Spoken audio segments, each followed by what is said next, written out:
Well, good evening, everyone. It's Tom Padula from TomPadulaTV and Insegna Booksellers. And this is the 10th lesson presentation of world history. We began the journey from the very beginning, from the beginning of time, the Big Bang Theory, and we are now in Sumer. And next week will be Sumer and Akkad. But this is the second big civilization of ancient times. And basically the Sumerians were a people who lived between the Euphrates and the Tigris rivers in the valley. And there's a 200-kilometer plain between the two. So it's really one valley, basically. With mountains on one side towards the Turkish side, and the desert toward the Arabian side. So that's where we are tonight, and I will be talking about Sumer and the importance of this great ancient civilization in our journey of humanity. The second thing that I will do is continue to work on our indigenous, realities here in Australia, because we want to bring Australia into the world history and also the literature, some of its literature from colonial times and before. So it's a bit of ancient and modern here.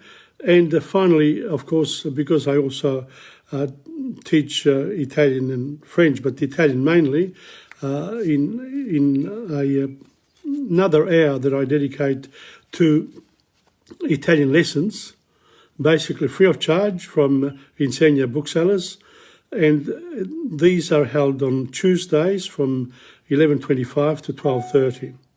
I also do the Sundays from 7:25 to 8:30, like with World History, and I read Dante Alighieri, and I'll be doing the 13th canto this coming Sunday, which is great. I'm really enjoying it myself, and I hope you do too. Now, if you don't come on, or if you just come on to see me sometimes when I'm doing this talking, it's great, but otherwise you can go to my Facebook page and, look up some of the work that I do in these 3 hours.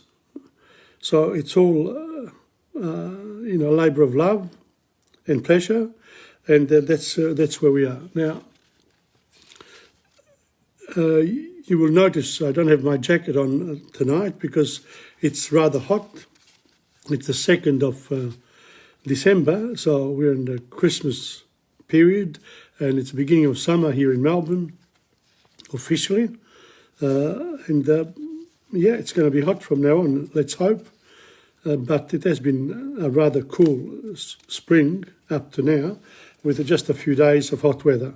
So that's Melbourne. The change of weather is great. In terms of the lyrics of songs, of Italian songs, I concentrate on the words, basically the lyrics, because I believe that a lot of the songs that have been developed since World War II it's like a new mode of looking at Italy, and knowing the stories, knowing what songwriters write about is an eye-opener.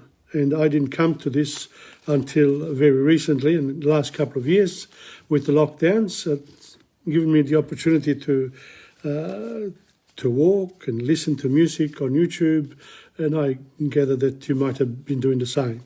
So as a teacher, I want to do something, and I come on to Facebook Live, and thanks for the opportunity to Facebook for this great, it's a great service really, and I contribute with great pleasure. Very soon we'll be starting on Sumer, and some of the of the actual content, if you like, you can look up. You can look up on YouTube, on Google, in books, everywhere. You have to access this material, and libraries, of course. Okay, Sumer and Akkad, and also Babylon, it's called Sumer, the Valley of the Twin Rivers. We learned a little bit earlier that civilized life began in the Valley of the Nile. In other words, the big civilization of Neolithic times. And we actually, that became the Bronze Age, basically, when this civilization developed along the Nile. We noted that towns sprang up at about the same time in the valley of the Tigris and Euphrates rivers.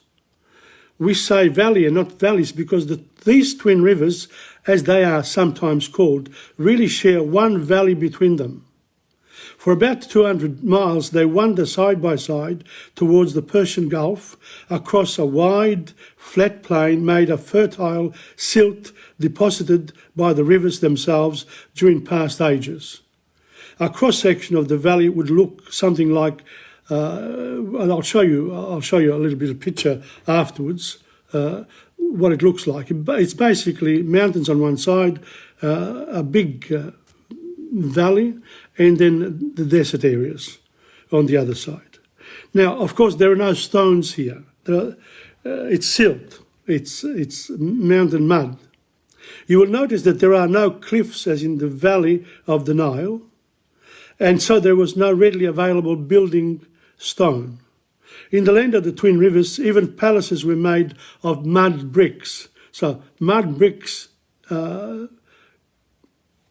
houses and palaces come from the civilization of Sumer and Akkad. Naturally, these bricks have weathered away through the centuries so that there are very few ancient buildings to be seen today. So it's unlike in Egypt, the civilization of Sumer sort of, was, well, because of the mud over time, it doesn't last. However, in the valley sometimes you find mounds, and those mounds tell a story. He said the plain is dotted with tells, they call them in archaeological terms, they're called tells, of large mounds composed of the rubble that once made up the streets, buildings and implements of cities. Welcome, Rose.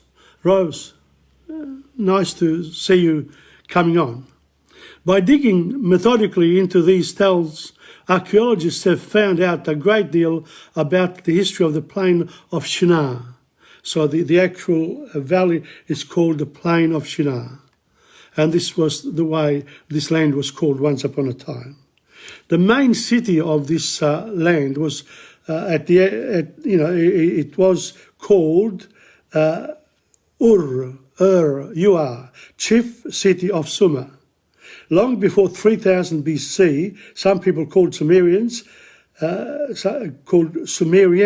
had drained the marshes near the mouths of the rivers and built towns, of which the most important one was Ur, as at the mouth of the Euphrates.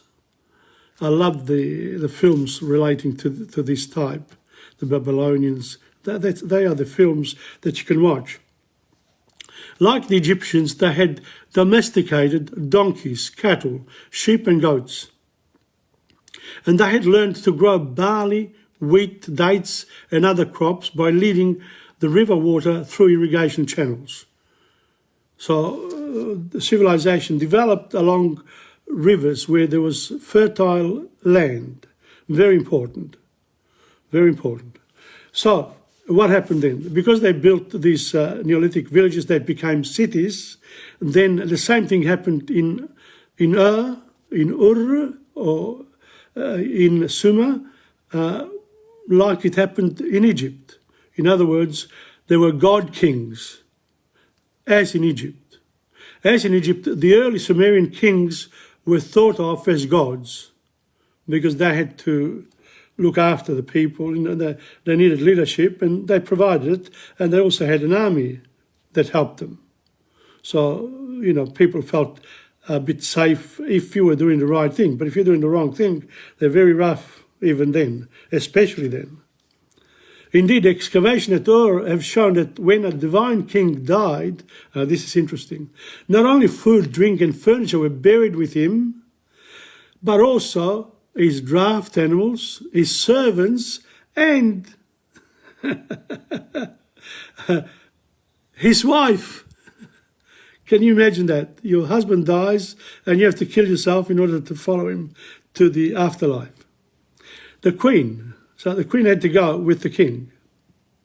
Easy. All apparently took some poisonous drug, dying to serve their master in the next world as in this. So they loved to go along with the pharaoh or the king, and they were buried, well, they say some of them were buried alive. Temple towers. The king was, of course, also the chief priest. So unlike in Egypt, the pharaohs were not priests. They were more like generals. They come from leadership roles. So that the temple was easily the most imposing building in the town. Like religion, religion bonds people together, believing in certain things that are common to all. The most important part of the temple was a great square tower of sun-dried brick, like what I'll show you afterwards. I'll go through some of the pictures which I've been able to get. The Tower of Babel, mentioned in the Bible, was such a structure, and these ancient temple towers are the ancestors in architecture of the spires of Christian churches. So, what we have today comes from way back. It's hot. Water is important, especially in Sumer. Okay, I suppose they drank the waters from the river too. Writing materials. Now, as a result of having the king and the priest, you can imagine that writing becomes important. But they don't have hieroglyphics like in Egypt. In Egypt, the papyrus was discovered. Here, you have the mud. So you use the material that you've got at hand. If you've ever seen mud and it's a bit dry, you can write on it.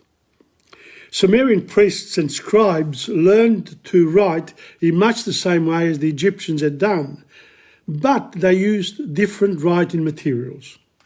On the plain of Shinar, there is practically no stone and the papyrus reed does not grow. But there is plenty of clay, and the Sumerians had early mastered the art of pottery. By about 3500 BC, they had begun to scratch simple pictures on discs of soft clay with a reed or bone stylus. So we're looking, basically, when we look at the past and we look at writing, things that we can actually decipher, we're looking at 6,000 years from here, from 2021. Basically, that's how human civilization, the way we know it, developed since then. And you have to look after the history part in order to understand where we're at now and maybe where we're going into the future. So if you have ever tried drawing pictures in hard, damp sand with a stick, you will know what rough and unsatisfactory lines result from this method. Well, if you haven't done it, you don't know. The Sumerians thought so too, so they tried to improve it, of course. That's part of our human spirit. We want to improve all the time. And so began to draw their pictures by pressing the end of the stylus lengthwise into the clay, like a pen. If you try this at the beach, you will find that each line has the shape of a long, thin wedge. It's a cuneus in Latin. Is the word for wedge in Latin. So later, the historians have called this cuneiform writing. And so this type of writing is known as cuneiform, like in angles on tablets of sand, hard pressed. Each symbol is made up of a number of wedge shapes. In the diagram, and there's a diagram which I will show after I finish with my explanation now, my presentation initially. We're doing all right with time. Okay, Sumerian civilization possibly borrowed from Egypt. Now, you can imagine it's only a couple of thousand kilometres away, so merchants and people with adventure would have gone into each other's patches, if you like. The people from Egypt would have gone to the Tigris, Euphrates, and vice versa, doing trade. Trade has always been the great civilizing factor that propelled civilization moving forward. In many ways, early Sumerian life was similar to that of ancient Egypt. The fact that Sumerians borrowed the Egyptian word for wheat makes some historians think that the Sumerians borrowed the first seeds of civilization, too, from the Nile Valley, but this is by no means certain. There's always a fight, isn't there, between civilization, which one came first? You know, it's a bit of competition here amongst the nations and amongst the historians as well. So if you can prove that Sumer came before Egypt, then all at once Sumer acquires more prominence. Important. Now, the other thing that one must understand is that geography plays a big part in civilization. So the further south, the further closer to the equator you are, the warmer the weather, it's hot. And the further north you go, you get cold weather. Therefore, even what you wear changes. Our indigenous people in Australia, especially in the north, didn't have to wear much at all. Most of the seasons are all hot. So there we are. Woolen cloth.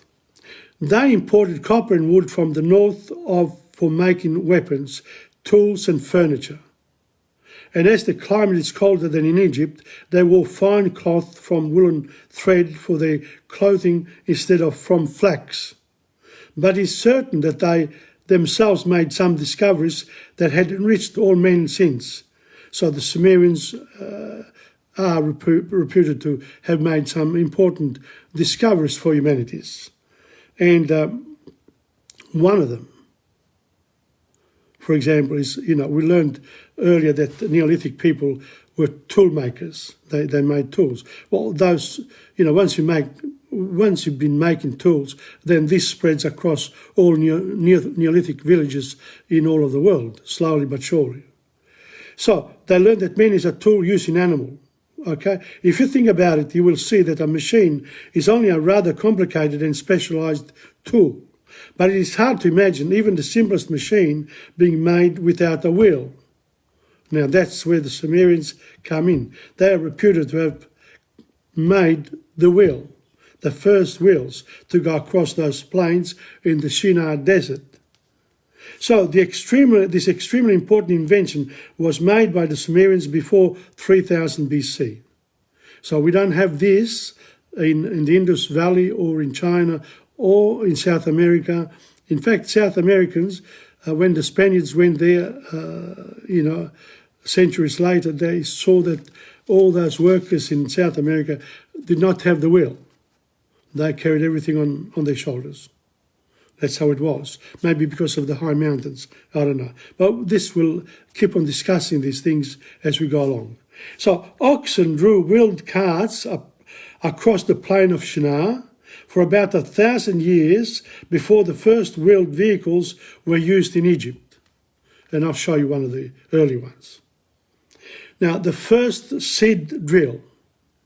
Another Sumerian invention did not take on as well. Although farmers everywhere were still sowing seed by hand, only 200 years ago, Sumerian farmers actually used a seed drill 5,000 years ago. So up to 200 years ago, but it's easier to do things by hand. You don't have to cart a wheel, I find that myself. A lot of washing dishes, for example, you got a dishwasher. You got to get the dish. You have to clean it up. Then you got to put it in the dishwasher. Then you have to clean it. Then you have to take it out. Then it's much easier to just do it by hand. That's why the first seed drill of the Sumerians didn't work.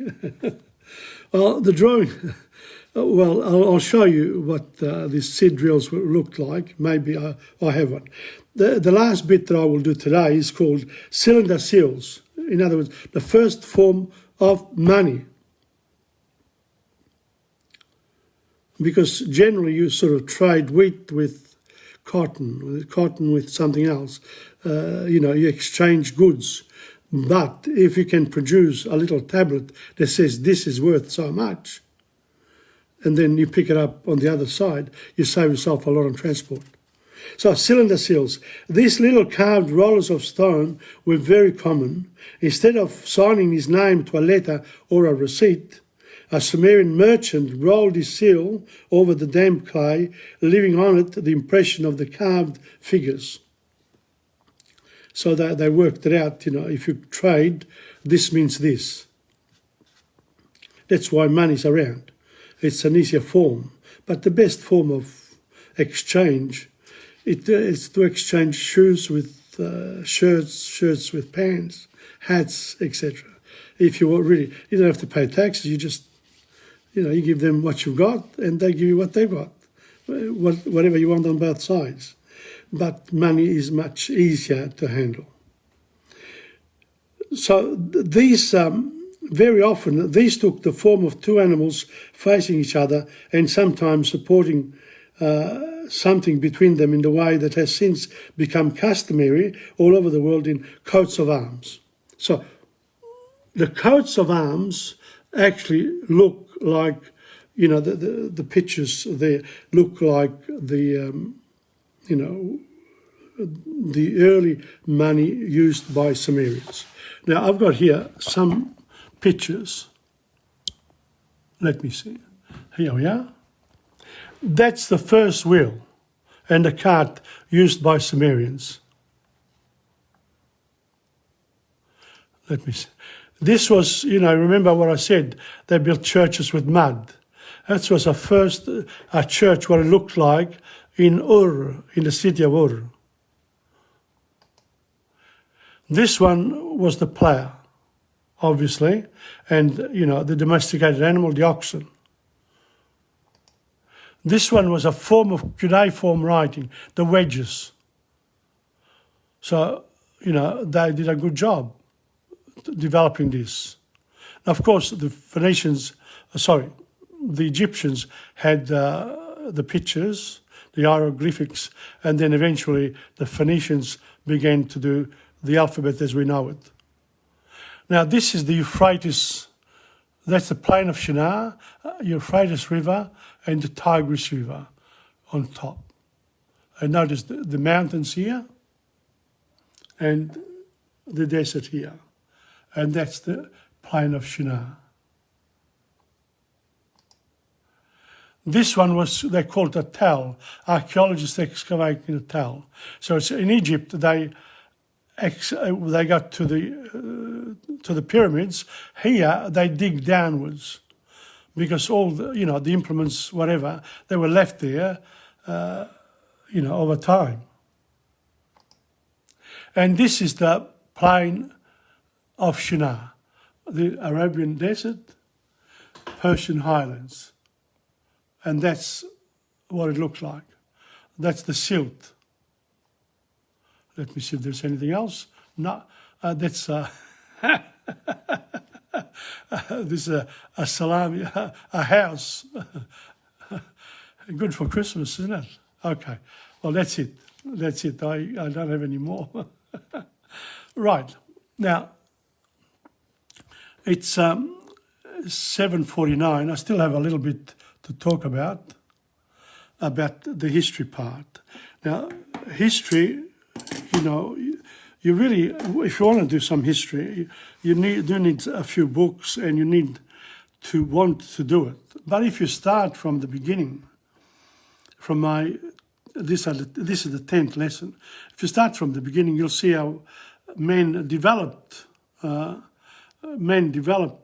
certain skills over time that are still being used today.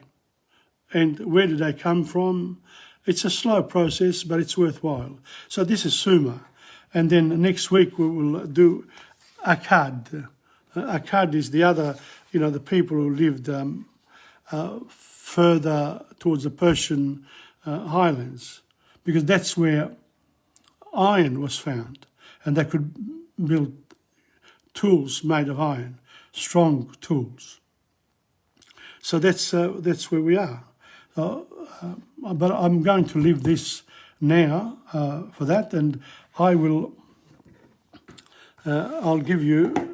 We'll probably do a little bit more of the indigenous world now, rather than Sumer. Although I could go on and do a few more. I think I might just do that too. Just one second. I'm making up my mind whether to use the 10 minutes. I've got 10 minutes to spare. Okay. Well, let's have a look. One wait. What you can do now, you must do. Sumer and Akkad. About 2750 BC, the Sumerian cities were conquered by a less people called Arcadians. This probably would not have happened if the Sumerian cities had not been constantly fighting amongst themselves. What's new? Parcel of, controlling each other. The Arcadians were a Semitic race of nomads from the great Arabian desert. I thought they came from Persia. No, they weren't. They were from desert people. Wow. Gradually, they conquered the northern part of the plain of Shinar. Oh, that's why I thought they conquered the northern part, so near the mountains. So they circled. That's how you do it. If you can't do it directly, you do it, you encircle then the people that you want to conquer. Gradually, they conquered the northern part of the plain of Shinar and settled there, learning civilized ways from the Sumerian neighbours. Migrants, see, they come, they do all the dirty jobs, then they learn the tricks of the trade, then they start to trade themselves, and they'd become rulers. Because there is a hunger in them to be powerful like everyone else. Normal. Sargon of Sumer and Akkad. Finally, a great Akkadian war leader, Sargon, conquered all the Sumerian cities and set up the United Kingdom of Sumer and Akkad. So, the general did it. Invention of metal armour. Just as the Egyptians had led the way in the arts of peace, the people of the land of the Twin Rivers led in the art of war. They became great warriors. And, that's powerful, because then you can conquer all your neighbours and you can have as many slaves as you want, etc., etc. Some of Sargon's soldiers wore helmets made of copper and leather, which are the first known examples of the large-scale use of metal as armour. So the designers of modern armour-plated tanks and battleships owe something to the coppersmiths of Sumer and Akkad. So what we have now, or more in the past, because now things have changed again. But in the past, if you look at, say, the wars that the ancient Greeks had and the Romans, you had these soldiers all, and during the Renaissance too, a lot of progress in terms of armoury. Now, the other thing is growth of trade. The kingdom that Sargon founded endured for 300 years. And the comparatively widespread rule of one central government caused a great growth of trade in the whole area of the Tigris-Euphrates Valley. Important, this one. So, a lot of trade. Once you have a powerful king our ruler with a strong army, and then you can force people to live in peace. Peace always follows war. Peace is not acquired with peace. You got to fight first and then you get peace. So you know who's boss and who's not. It happens in relationships as well. And by the way, welcome to Angela and Antonietta. Fantastic. Precious metals used as money. Among the Sumerians, measures of grain, usually of barley, had been used as money as in Egypt. But the merchants of Sumer and Akkad were the first to begin using fixed weights of gold and silver as a measure of value. Gold and silver from ancient city of Sumer, the city of Ur, they used the gold as a weight, and that had value. Stamped coins were still a long way off in the future, but you have probably read in the Bible about the shekels. A shekel was not a coin but a weight. The 60th part of a mina, a weight which under the name pound is still used in English-speaking countries today. So that's it. We're going to stop there because then there's Babylon, and I'm going to go to Australian history. Very important that I do that, and it's a good break too. So we've introduced Akkad, and next week we'll continue with the Sumerian and Arcadian Empire, because that's what happens. They conquered a lot of people around them. And eventually they were conquered as well by the people, the Hittites in Turkey, who began the Iron Age. They found iron in the mountains. So that's an interesting part as well. Okay, well that's enough for Sumer this week. Now, for the indigenous people, and we've got two things that I want to do today. Do a bit of indigenous history before the invasion. What was it like to live in Australia before the arrival of people from Europe? Because people had arrived here, but they never settled here. Until Captain Arthur Phillips brought his ships and remained here, that's when the settlement of Australia occurred. Captain Cook did not stay back here. He came and went, like many people before him. Okay, let's go. All over Australia, there was a system of land ownership. It's not true that Australia was a terra nullius, like the British monarch named it legally. They put their flag and said, this is our land. Boom. Like the Americans went on the moon. This is our moon. You Russians can't go there. You Chinese can't, you Europeans. But now everyone's going to go there. They all will want a piece of the moon, a piece of Mars. You've got to bring the flag with you, otherwise you can't do it. Okay, each group spent much of its time in its own territory.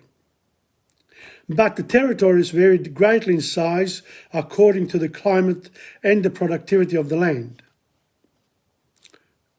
This is in the 1980s. I worked from this book, and it's called Before the Invasion. So before the invasion, that's what happened. There was about 150 nations, maybe 200, who knows. There was no writing, just pictures, It's by word of mouth. And once the older people go, who's going to remember? In the tropical coastal areas where there was plenty of food all year, the territories were small. In the desert areas, a group had to travel far to find its food and water, and therefore needed a large territory. This meant that the number of people per square kilometre was highest in the most fertile areas, perhaps one person for 8 square kilometres. I did it incredible. And lowest in the most arid areas, perhaps one person for 100 square kilometres. Well, you don't have to, more or less, it is an approximation. You don't have to take everything that the textbook says. You don't have to do that. Even in the fertile areas, the people were fairly scattered. Aborigines did not have cities and towns, and so did not have to deal with their problems. In some places, like the west coast of Tasmania, they did have settled camps where they lived for some months of each year. But as we said before, they would move to other places they already knew about. One of the most important things in choosing a place to live, whether for a night or a week or even longer, was fresh water. Fresh water.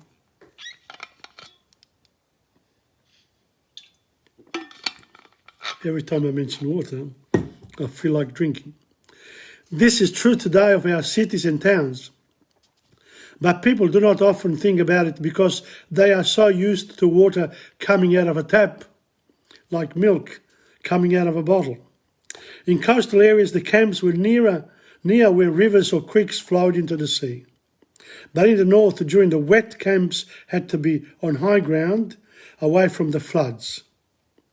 Inland camps were on the banks of rivers, creeks or freshwater lakes, and in the desert people had to camp near waterholes.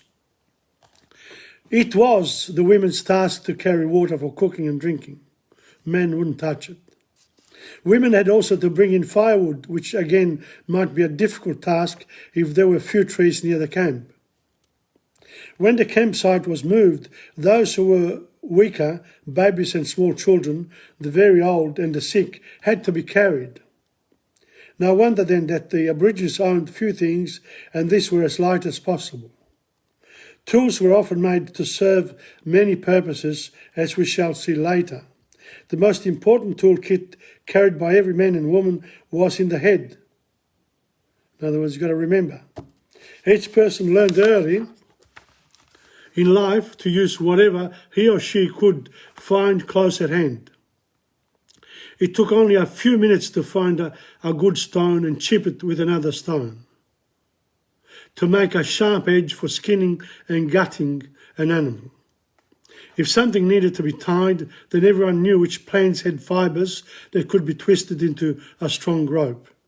So they knew certain things about their own environments. I have to get back to my... I just realised that I've got to do something else in the near future. I have to have my second phone so I can look at the time. Here we are. Okay. Now, yes, 8:02. Okay. Now, that's it. There was also, I'll just go on a little bit more because then what I want to do, I want to read you The Men from Snowy River. I've divided it into 4 parts and, we'll look at it together. Now, shelter and clothing. Aborigines of Central Australia moved camp often, and their shelters were easy and quick to build. Several arched boughs were set firmly in the ground in a circle and tied together at the top. Spinifex grass, brush or leafy boughs covered the framework. Again, these are simple structures that you get if you have to have the right material around you. As simple in design as the American Indian teepee, a bit like that. These were ideal for the desert. The round shape gave least resistance to the wind and could not be blown away. The leafy cover gave shade and coolness. The dark interior kept out the flies in the desert. During the cold desert night, a fire could be lit at the entrance for warmth. Moreover, if the wind changed, it was easy to change the shelter round so that the entrance was again on the leeward side. In hot weather, a simple shade or windbreak of poles and leafy boughs was the only shelter. Now, this book was written by a couple of the authors were of Indigenous background. So, they sort of, they talked to their elders in order to get some of the information here. Because, again, if you don't write it down, how are they going to remember? If you don't write your recipe, how is your daughter or son know how to cook it? But the magic hands of the person who does it, You know, so everyone has got to develop things for themselves and thanks to other people as well. Okay. In spite of the cool, well, Stephen, thank you for coming on. In spite of the cool, I'll be doing 4 songs tonight. In spite of the cool winter days and the cold winter nights, the desert people did not wear clothes. A man wore a human hair string belt given to him after initiation, useful for carrying small items and the small game killed. He also wore a headband, also made of human hair. If he was fully initiated, this was reddened with ochre. If he was still undergoing initiation, it was whitened with a white pipe clay. So when we see the indigenous people doing all those colours, it means something. Got to be able to read what it means. Thus, the few items he wore showed everyone his status. And now our status is, you know, where we live, the cars we drive, what we wear. That's status. That's what it is. And a woman wore a necklace made of berries or nuts for decoration. They might also attach berries or nuts to her hair. Sometimes men and women wore sandals made out of the bark of certain bush. This protected their feet against the hot sand at the hottest time of the year. I'm not going to do much more, just a little bit more and that's it. Aborigines living in Victoria had 3 main types of shelter. One was the simple windbreak made from strips of bark. It was like one side of a tent. It was used only overnight. The second type of shelter took longer to build. It was used when the people stayed at one place for more than a week. Strong sticks, saplings, were driven into the ground and bent inwards to form a dome-shaped frame. Leafy boughs, grass, bark and turf were piled onto the frame with only a single opening being left for a doorway. This shelter was warm in winter and rainproof. The third type was in the Western District, where permanent huts were built with breast-high stone walls roofed with boughs and brushwood. And I saw one of these at the gallery last year. The wet winters were chilly and the people wore warm fur cloaks sewn from the skin of possums, kangaroos and koalas. And we'll stop there. We'll stop there for the moment because I want to go to the men from Snowy River. The men from Snowy River. See, the colonials. We have to have, Australia Day celebration week, the whole week. Because we can celebrate everyone, whoever was here from before and whoever came afterwards. Because violence has always been present in human life, always. So you can't blame people for doing certain things at the time. But you can judge them, and people do. And they want retribution. Well, that's another story. Okay, The Men from Snowy River by Banjo Patterson, A.B. Patterson. There was movement at the station, for the word had passed around that the colt from old Regret had got away and had joined the wild bush horses. He was worth £1,000. So all the cracks had gathered to the fray. All the tried and noted riders from the stations near and far had mustered at the homestead overnight. For the bushmen love hard riding where the wild bush horses are, and the stock horse snuffs the battle with delight. There was Harrison who made his pile when Pardon won the cup, the old man with his hair as white as snow. But few could ride beside him when his blood was fairly up. He could go wherever horse and man could go, and Clancy of the Overflow came down to lend a hand. No better horseman ever held the reins, for never horse could throw him while the saddle girths would stand. He learnt to ride while droving on the plains. So this, the Men from Snowy River. There's a, huge film series made of this, and you can look it up. So you can also, Google it or Chrome it, whatever.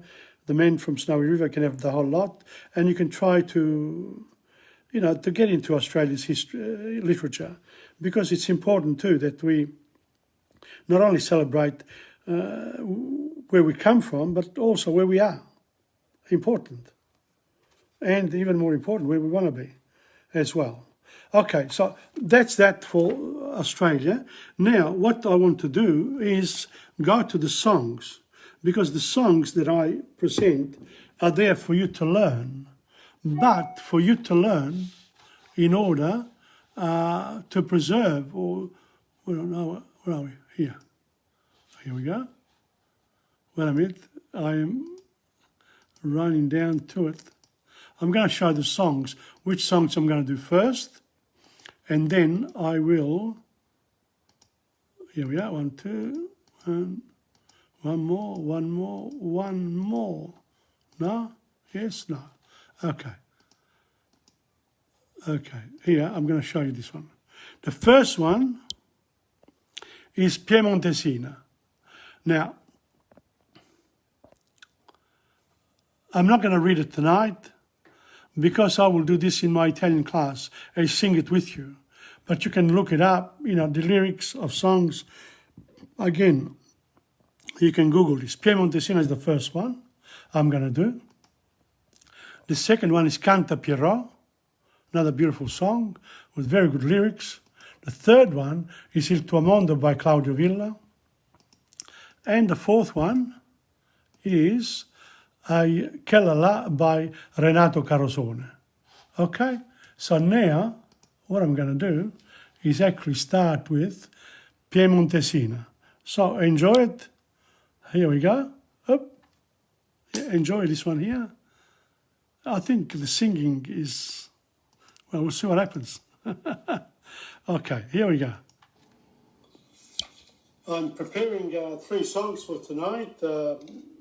It's world history, and the section dedicated to songs, the lyrics of songs, I will use then for my lessons on Tuesdays from 11:25 to 12:30. This one here we've done before, but I'm interested in the words again, and I just want to refresh it again. Here we go. Piemontesina. It's a classic. Addio bei giorni passati, mia piccola amica, ti devo lasciar. Gli studi sono già terminati, abbiamo finito così di sognar. Lontano andrò, dove non so, parto col pianto nel cuor, dammi l'ultimo bacio d'amor. Non ti potrò scordare, Piemontesina bella, sarai la sola stella che brillerà per me. Ricordi quelle sere passate al Valentino col biondo studentino che ti stringeva sul cuor. Totina, il tuo allegro studente di un giorno lontano e adesso dottor.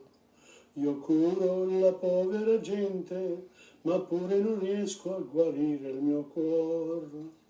La gioventù non torna più, quanti ricordi d'amor a Torino ho lasciato il mio cuore.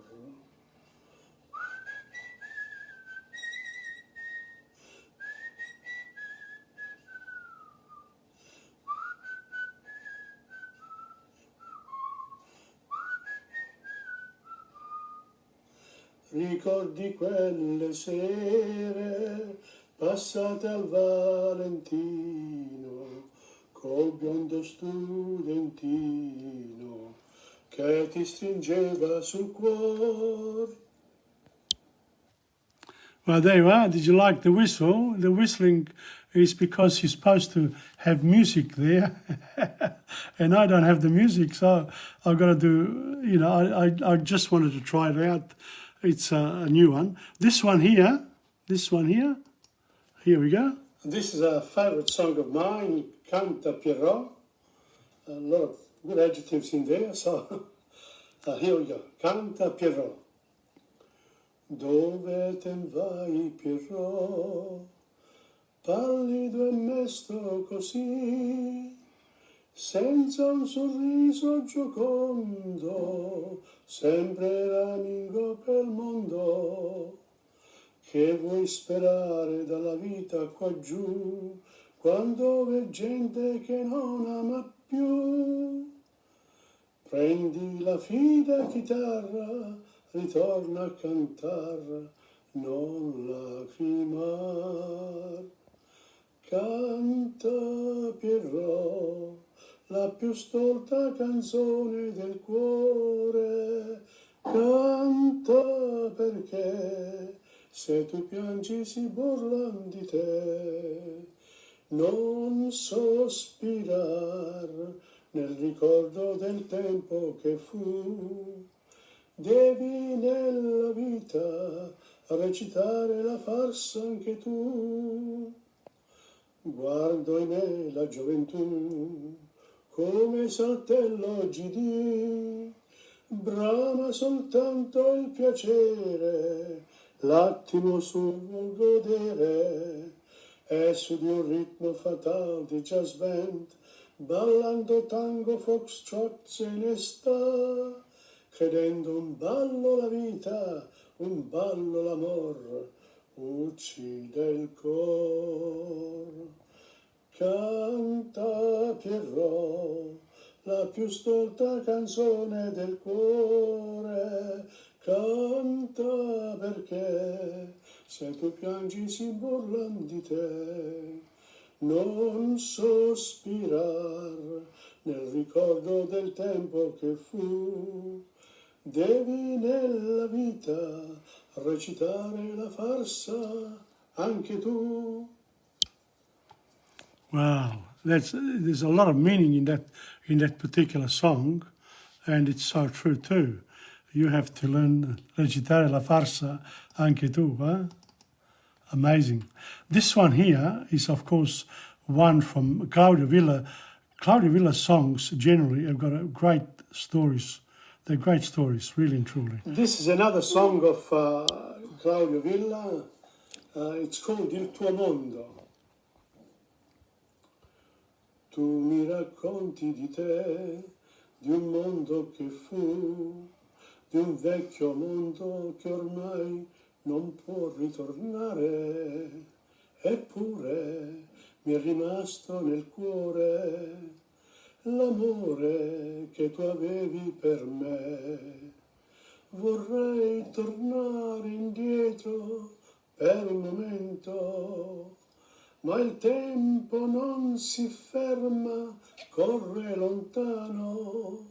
Io stringo forte a me la piccola mano che un giorno mi accarezzava, e da quel giorno i miei ricordi li dedico a te. Ero un bambino ma tu mi insegnavi a capire tutte le cose che tu sapevi da sempre. L'amore, l'amicizia e il dolore, ricordo, le ho imparato da te. Vorrei tornare indietro per un momento, ma il tempo non si ferma, corre lontano. Io stringo forte a me la piccola mano che un giorno mi accarezzava, e da quel giorno i miei ricordi li dedico a te. Vorrei tornare indietro per un momento, ma il tempo non si ferma, corre lontano.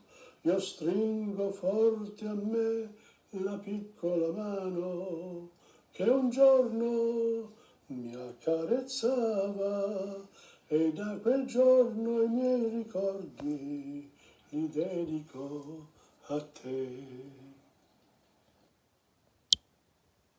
See, the words are just magnificent, and they are very useful to develop vocabulary because, you know, generally when we teach languages, we sort of, the material is not that interesting, but I've just discovered that with songs and poetry, not even poetry, but then if you add the music as well, but you can't do everything at the same time. What you actually need to do with this is actually develop your own interest in the language and in what you're doing, in what you want to do. But if you want to do this, then, you know, thank you very much, Stephen. I want to mention Stephen Ross Ferrara. He's on now, and he has beautiful evenings with music, and he's gone worldwide. So have I, but but mine is long term, because this is educational material. It's not, you know, purely entertainment. Entertainment is just looking at me. But anyway, this one here is from Carosone. I love it. One more song, and this one is from Renato Carosone in Neapolitan language. Here we go. St'amore me teneva incatenato, m'ha detto basta e mi son liberato. Mi pare più turchino mare, mi pare più lucento sole, e sto cantando pa felicità. Che la la, che la la, mo va dicendo che mi vuole assà, se crede che mi faccio sangue amaro, se crede che impazzisco e poi mi sparo. Che la la, che la la, non sa perché piacere che mi fa, me ne piglia una tacchio bella e zitella resterà. Che la la, che la la, che la la. A ieri mi ha mandato un biglietto la figlia del portiere di rimpetto. Mi scrive che non è felice e che vorrei con me fa pace, ma io mi sto gustando la libertà. Che la la, che la la, mo va dicendo che mi vuole assà, se crede che mi faccio sangue amaro, se crede che impazzisco e poi mi spara. Che la la, che la la, non sa perché piacere che mi fa, me ne piglia una tacchio bella e zitella resterà. Che la la, che la la, che la la. Now, with the music, of course, you can repeat a lot of the words here. They're very musical, and it's a beautiful song. So that's Renato Carosone, a great Neapolitan singer, songwriter, musician, you name it. He's done it all. Well, he's done it all. I've dedicated a couple of weeks now to Renato Carosone. I think he deserves it because such a great person, such a great artist. He died in 2001. He was born in 1920. So, and he left the music scene, well, you know, at the height of his success in 1960. But then he came back a few times. So what I wanted to say now, I've got a bit of time, and I want to talk about the Italian clubs. They're open again. So the dinner dances are coming back, and the dances, and mangiare, divertirsi. But I have finally convinced Federazione Locana to open up for me Lingua e Cultura on a Sunday from 3:30 till 5, an hour and a half. Depending on the type of people I get there, I will organise the Sundays accordingly. So if people are interested in songs, if they're interested in poetry, literature, learning Italian, I don't know, paintings, whatever. But we need some people there in order to show the club that there is an interest in language and literature, and not just, I mean, they've done a great job for 40 years now, 40 plus years, but first generation, second generation is the people who went to school here. They don't have the Italian background. I was fortunate because I did some of it the early part, seconda media finita, terza media. So I sort of came at the age of 15, but that means that I really have in me a part of that first generation, which the first generation migrated here were generally people who worked on the land, and they worked hard. So they didn't have the schooling, if you like. I was fortunate enough to be able to continue that here. But now the second generation people and third generation, they don't have the background, the cultural background. So therefore their Italian needs to be improved. The only way you can improve it through, learning for yourself. Your parents cannot will it to you like they do with money. They can't say, here is the language. No, you've got to make the effort. It's like music. You have to want to do it, and you have to practice. And practice makes perfect. Now, it sounds like a teacher that I am, but I understand if people don't. Let's face it, not everyone's got passion for these things. Some people have passion for sport. Some other people have passion for cooking, for whatever. But if you want to have a strong identity, an Italo-Australian identity with you and a strong Italian background, you do need to learn the language. If you're French background, you need to learn French. If you're Chinese background, you learn to. If you're Indigenous, you need to know your history. You've got to do what I've been doing now. You have to go back and you have to get those stories out. And they are doing it.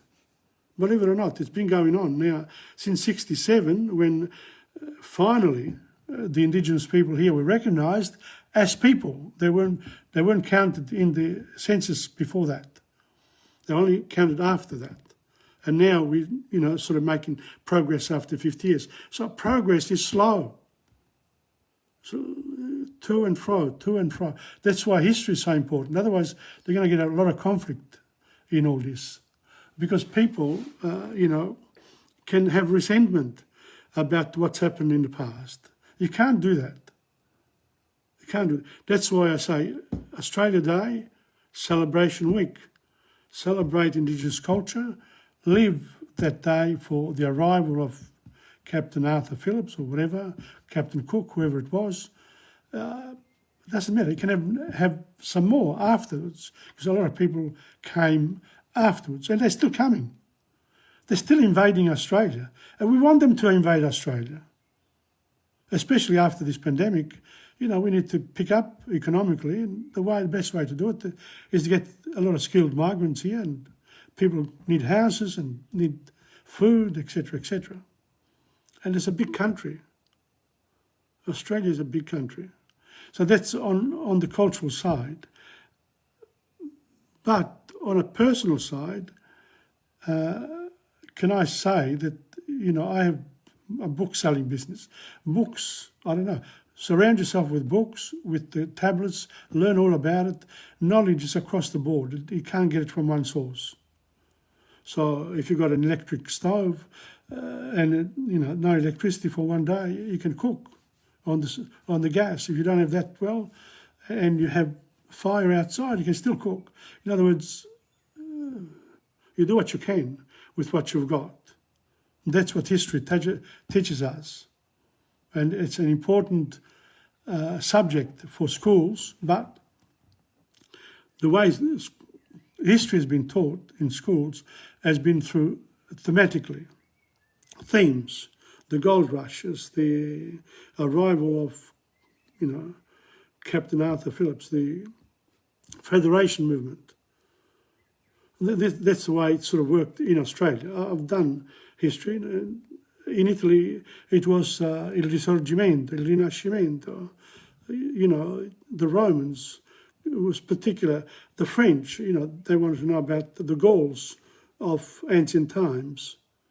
The British, you know, the Saxons. There are very few Saxons left today in England.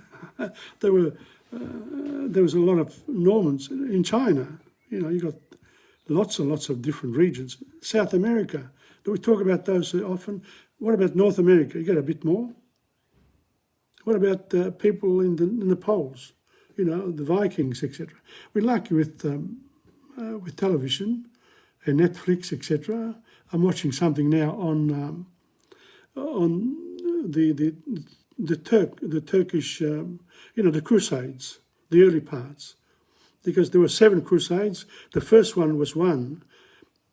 The Jerusalem was sort of, you know, went to the Christian, but then after that, the 6 ones after that, the Muslim world got organised, and but trade started.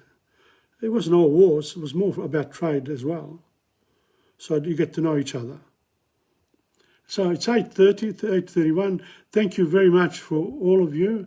These are all people that I know. Grazie mille. I'll see you next time, il prossimo giovedì, and I'll continue with the Arcadians and Sumer, and I'll continue with the Aboriginal history and literature for Australia, and of course the songs, new songs every single week. And then if you come on the Tuesday for the Italian lesson, I go through the songs. I go through the songs in detail, and you can sing them along with me. I'll show you the words. Okay, ciao, arrivederci, buonanotte, wherever you are in the world, good day. Great. Bye-bye. Ciao. TomPadulaTV and Insegna Booksellers.